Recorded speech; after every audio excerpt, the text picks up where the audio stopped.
जय हिंद विद्यार्थियों। आज हम लोग कक्षा 10 गणित के एक महत्वपूर्ण अध्याय जिसका नाम सांख्यिकी है, उसके अंतर्गत हम माध्यिका का अध्ययन करेंगे। हम देखेंगे कि इस तरह से माध्यिका के सवालों को हल किया जाता है। उसमें से विद्यार्थियों हमने एक सवाल ले रखा है। आप देखेंगे कि 0 से 20 जो हमें एक वर्ग अंतराल दिया गया है आयु वर्षों में, जिसे हम वर्ग अंतराल कहते हैं, और जो हम बारंबारता जिसे कह सकते हैं, जो हमारे कॉलम का नाम है पॉलिसी धारकों की संख्या। आयु वर्षों में जो हमें दी गई है ये हमें वर्ग अंतराल कहलाता है, और ये जो पॉलिसी धारकों की संख्या दी गई है ये हम बारंबारता इसको कहते हैं। अब इन्हीं से हम माध्यिका निकालना सीखेंगे। यानी विद्यार्थियों किसी भी वह सवाल जो कि जिसमें वर्ग अंतराल वाला कॉलम दिया गया हो, ऐसे वर्ग अंतराल वाले कॉलम से हम किस तरह से माध्यिका ज्ञात करते हैं, आज विद्यार्थियों हम इस प्रकार का सवाल सीखेंगे। इसमें विद्यार्थियों आपको फार्मूले की ज़रूरत पड़ेगी, यानी फार्मूला यानी सूत्र जो हमें माध्यिका ज्ञात करने का प्राप्त होता है, वो हम यहाँ पे सूत्र प्राप्त कर रहे हैं। यानी माध्यिका ज्ञात करने का जो सूत्र होता है वो L1 + N2 - CF/F × H है। अब L1 क्या है विद्यार्थियों, हम आपको बताने के लिए यहाँ पे लिख चुके हैं कि L1 जो होता है माध्यिका वर्ग की निम्न सीमा होती है। अभी माध्यिका वर्ग क्या है उसको हम जानेंगे संचयी बारंबारता से।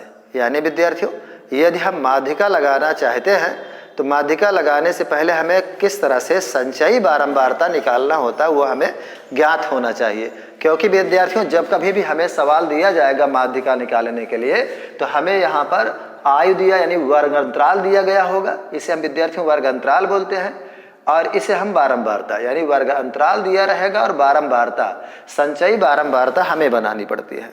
अब इसको किस तरह से हम बनाएंगे इसी को हमें ध्यान देना है। इसके लिए विद्यार्थियों सबसे पहले एक बात सुनिए, आपको यहाँ पर ये बात पता होनी चाहिए कि ये बारंबारता है और बारंबारता से ही हम संचयी बारंबारता बनाते हैं। तो संचयी बारंबारता बनाने के लिए देखिए सबसे पहले आप इस बात को देखें कि यहाँ पर ये बारंबारता का जो पहला अंक होता है इसको यहाँ पर ज्यों का त्यों उतार देते हैं। आप यहाँ पर इसको उतार लीजिए। फिर उसके बाद विद्यार्थियों आप तिरछा इसको जोड़ें। हालांकि मैं यहाँ पे आपको समझा रहा हूँ इसलिए ये सिंबल बना दे रहा हूँ, लेकिन आपको बनाने की ज़रूरत नहीं है। देखिए अब जब इस 4 को 2 में जोड़ेंगे तो 4 2 6 हो जाएगा। अब इसी तरह से इस 18 को ले चलिए 6 में जोड़िए, तो जब 18 में 6 जोड़ेंगे तो ये हो जाएगा 24, यहाँ पर 24 हो जाएगा। फिर विद्यार्थियों इसको जोड़िए यानी 21 को 24 में जोड़ दीजिए तो ये हो जाएगा 45, यहाँ पे 45 आ जाएगा। फिर इस 33 को 45 में जोड़ दिए तो जोड़ेंगे तो यहाँ पर 8 हो जाएगा, 78 आ जाएगा। फिर विद्यार्थियों इस 11 को हम इस 78 में जोड़ देंगे, 78 में जोड़ेंगे तो ये हमारा हो जाएगा 9 यानी 89 हो जाएगा। 89 को फिर विद्यार्थियों हम 3 में जोड़ देंगे तो 3 में जोड़ेंगे तो ये हो जाएगा 9 3 12 यानी 92 हो जाएगा। फिर उसके बाद इस 6 को फिर हम 92 में जोड़ देंगे तो ये हो जाएगा हमारा 6 2 8 यानी 98 हो जाएगा। इस तरह से इस 2 को भी हम इस 98 में जोड़ देंगे और अंत में जो गिनती हमें प्राप्त होगी, यहाँ तक की जो गिनतियाँ हमें प्राप्त हो गई, इसी को हम संचयी बारंबारता कहते हैं। विद्यार्थियों संचयी बारंबारता किस तरह से निकाला जाता है इस बात को आपको जानकारी होनी चाहिए। मैंने आपको बता दिया कि जो बारंबारता आपको दी गई होगी उसी बारंबारता का पहला अंक पहले यहाँ लिख लेते हैं, फिर उसके नीचे वाले अंक का उसमें तिरछा जोड़ते जाते हैं। देखिए 4 में 2 जोड़ा हमने 6 हो गया, 6 में 18 जोड़ा 24 हो गया, 24 में 21 जोड़ा 45 हो गया, 45 में 33 जोड़ा 78 हो गया, 78 में 11 जोड़ा 89 हो गया, 89 में 3 जोड़ा 92 हो गया, 92 में 6 जोड़ा 98 हो गया, और 98 में जब हमने जोड़ दिया तो 100 हो गया। विद्यार्थियों इस बात की जानकारी कि हमने जो संचयी बारंबारता इसको जोड़ करके यहाँ पर प्राप्त किया है वो हमारी संचयी बारंबारता सही है या फिर गलत है, इसकी जानकारी हम यहाँ से कर सकते हैं। विद्यार्थियों इस बारंबारता को जोड़ लीजिए, इसको जोड़िए। यदि इसका कुल योग इस अंतिम पद के बराबर आ जाएगा तो आपके समझ में आना चाहिए कि हमारी संचयी बारंबारता जो है वो सही है। इसके लिए देखें हम यहाँ से जोड़ रहे हैं 2 4 4 2 6 8 6 14 14 1 15 15 3 18 1 19 19 3 ये हो जाएगा 22 22 6 28, 28 2 30, 30 का शून्य ले लीजिए विद्यार्थियों, हासिल 3 बच रहा है। उस 3 को इसमें जोड़िए तो 3 में 1 जोड़ेंगे 4, 4 3 7, 7 2 9, 9 1 10। विद्यार्थियों आप देख सकते हैं यहाँ जो इस बारंबारता का कुल योग आया हुआ है वो हमारा और इस संचयी बारंबारता का अंतिम वाला योग, दोनों यदि मान बराबर आ गए हैं तो इसका मतलब कि हमारी जो संचयी बारंबारता है वो सही योग पे है। अब इतना कर लेने के बाद विद्यार्थियों अब हमें संचयी वर्ग ढूंढना है। यही बात आपको बड़े ध्यान से देखना है कि हम संचयी वर्ग कैसे ढूंढते हैं। तो संचयी वर्ग ढूंढने के लिए विद्यार्थियों इस फ्रीक्वेंसी में जो पॉलिसी धारकों की संख्या है, संख्या को ही तो हम यन कहते हैं। यन का मतलब कि यहाँ पर हम लिखेंगे माध्यक, यानी माध्यक बराबर हमारा हो जाता है n/2। अब इस n/2 में मतलब कुल पॉलिसी धारकों को जो संख्या है उसी को n कहेंगे। इसका मतलब ये हमारा हो जाएगा 100/2 और जब इसको हम काट देंगे तो ये 50 आ जाएगा। विद्यार्थियों जो मध्यक में हमने 50 प्राप्त किया है इसी 50 को हमें यहाँ ढूंढना है। अब विद्यार्थियों यहाँ पर आप थोड़ी सी मेरी बात सुने कि 50 कहाँ मिलेगा। तो जिस संख्या में 50 हमें प्राप्त हो जाए उसी संख्या को हम संचयी वर्ग मान लेते हैं। संचयी वर्ग का मतलब है कि विद्यार्थियों अगर हमसे कहा जाए कि भाई 50 रुपये लेकर के आइए तो 50 रुपये हम वहीं पाएंगे जिसके पास 50 रुपये होगा। इसलिए हम यहाँ से ढूंढना चालू कर रहे हैं। तो 50 यहाँ नहीं मिल सकता क्योंकि ये तो 50 से बहुत कम है।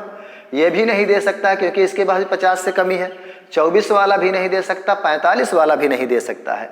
आप इस 78 वाले के पास जाएंगे तो इसके पास 50 है।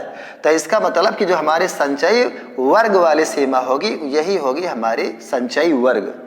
अब इस संचयी वर्ग के पहले जो बारंबारता होती है, संचयी बारंबारता होती है, उसी को हम CF कहते हैं। देखें विद्यार्थियों हमने यहाँ पे लिख रखा है CF जो होता है माध्यिका वर्ग के ठीक पहले, इसे हम माध्यिका वर्ग कह रहे हैं। और माध्यिका वर्ग के ठीक पहले वर्ग की संचयी बारंबारता, माध्यिका वर्ग के ठीक पहले वर्ग की संचयी बारंबारता, यानी माध्यिका वर्ग के ठीक पहले जो हमारे पास ये वाला है इसे हम क्या कह देंगे, संचयी बारंबारता कह देंगे, माध्यिका वर्ग। तो ये हमारा हो जाएगा CF। उसके बाद विद्यार्थियों आप देखिएगा F की बारी आती है, माध्यिका वर्ग की बारंबारता, यानी माध्यिका वर्ग ये है तो इसकी जो बारंबारता होगी, देखें विद्यार्थियों थोड़ा सा तिरछा हो गया मेरा, इसको सीधा कर रहे हैं, इसका इसमें जाएगा, यहाँ जा रहा है, फिर ये वाली चीज़ इसमें जा रही है, इसमें जा रही है, यानी ये वाला। तो इसका विद्यार्थियों ये 33 है, यानी ये इसको हम कह देंगे छोटे लेटर में F। उसके बाद हाइट का अंतराल मतलब 5-5 का गैप चल रहा है वो तो हम लिख लेंगे। n कुल बारंबारता जिसकी हमको जरूरत पड़ी है, हमने यहाँ पर n बराबर 100 लिख लिखा है। L1 जो होती है वह निम्न सीमा कहलाती है। विद्यार्थियों वर्ग अंतराल में जो पहले संख्याएं लिखी गई हैं इन्हें निम्न सीमा कहते हैं, इन्हें हम उच्च सीमा कहते हैं। अब इसके आधार पर देखा जाए तो L1 जो हमारे पास हो जाएगी वह निम्न सीमा होगी, इसे हम L1 कह देंगे और इसी फार्मूले को अब यहाँ पे रख देंगे। तो हम यहाँ पे फार्मूला लिखेंगे माध्यिका बराबर जो होगा हमारा फार्मूला हो जाएगा L1 प्लस n/2 माइनस में CF बटे में F गुणे में H। विद्यार्थियों थोड़ा सा ध्यान देने वाली बात है, बड़ा ही आसान सवाल होता है। L1 की वैल्यू आप यहाँ से प्राप्त करें क्योंकि इसी को आपने L1 माना है, तो इसको आप यहाँ पर L1 कर लीजिए। यहाँ पर L1 का मतलब हो जाएगा ये 35 हो जाएगा, प्लस n की वैल्यू देखें आप यहाँ पर भी रख सकते थे, इसलिए हम यहाँ पे 100 रख लेंगे, इसको 100/2। CF की वैल्यू देखें विद्यार्थियों CF है, हमने यहाँ पे CF मान रखा है, इसको आप यहाँ पे CF कर लें और ये हमारा हो जाएगा 45, ये 45 हो जाएगा। बटे में F देखिएगा तो ये वाला हमने मान रखा है, इसको हमने क्योंकि जिससे संचयी वर्ग के सामने वाली बारंबारता होती है वही को हम F कहते हैं, इसलिए यहाँ 33 हो जाएगा। अंतराल की बात करें तो यहाँ पे 5-5 का गैप चल रहा है, तो 5-5 का जो गैप है वही हमारा क्या हो जाता है, H हो जाता है। अब विद्यार्थियों इस सवाल को हल करने के लिए यहाँ से 35 प्लस, अब इसको जब काटेंगे तो यहाँ से कट जाएगा 50 हो जाएगा, यानी ये 50 माइनस 45 और बटे में 33 और गुणे में 5 हो जाएगा। अब 50 में से 45 घटा दीजिए तो यहाँ आ जाएगा 35 और 50 में से जब 45 घटाएंगे तो यहाँ बचेगा 5 बचे 33 और गुणे में 5। अब विद्यार्थियों यहाँ से देखें, यदि यहाँ वाली संख्या कट रही है तो काट दें, और नहीं तो इसको इसमें गुणा करा दीजिए। जब इसमें गुणा करा देंगे तो यहाँ हो जाएगा 35 और 25 बटे 33। अब 33 से इसमें भाग दे करके इसमें जोड़ दीजिए, आपका आंसर आ जाएगा। यानी 25 को जब हम 33 में भाग देंगे तो दशमलव बढ़ाने के बाद ही जाएगा, तो दशमलव बढ़ाएंगे तो 0 बढ़ जाएगा। अब इसको हम यहाँ पे 7 बार में ले जाएंगे। 7 8 त्रिक 24 ज़्यादा हो जाएगा, इसलिए हम 7 बार में 7 त्रिक 21, 7 त्रिक 21, 21 2 23 हो जाएगा। शून्य उतारिए, यहाँ पर 2 हो जाएगा। सॉरी, यहाँ पर हासिल लाएंगे 10 हो जाएगा, 10 में से 1 जाएगा तो 9 हो जाएगा। यहाँ पर 4 बचा है, 1 2 कट जाएगा। अब एक बार 0 बढ़ा दीजिए। 4 तिहाई 12, 5 तिहाई 15, 5 बार जाएगा। अब यहाँ से 5 तिहाई 15, 5 तिहाई 15 1 16, 6 त्रिक 18 ज़्यादा हो जाएगा, इसलिए 5 बार ही ले जाएंगे। अब विद्यार्थियों 2 अंक तक ले जाया जाता है, 2 अंक तक हम ले गए। अब उसके बाद 35 प्लस 0.5 कर दीजिए। अब जब इसको 35 में जोड़ेंगे तो ये हमारा आ जाएगा 35.75। विद्यार्थियों यही आपकी माध्यिका होगी। तो विद्यार्थियों आपने देखा कि किस तरह से हम बड़ी आसानी से किसी भी वर्ग अंतराल वाले सवाल में हम किस तरह से माध्यिका को ज्ञात कर सकते हैं। विद्यार्थियों इसका स्क्रीनशॉट ले लें। जय हिंद।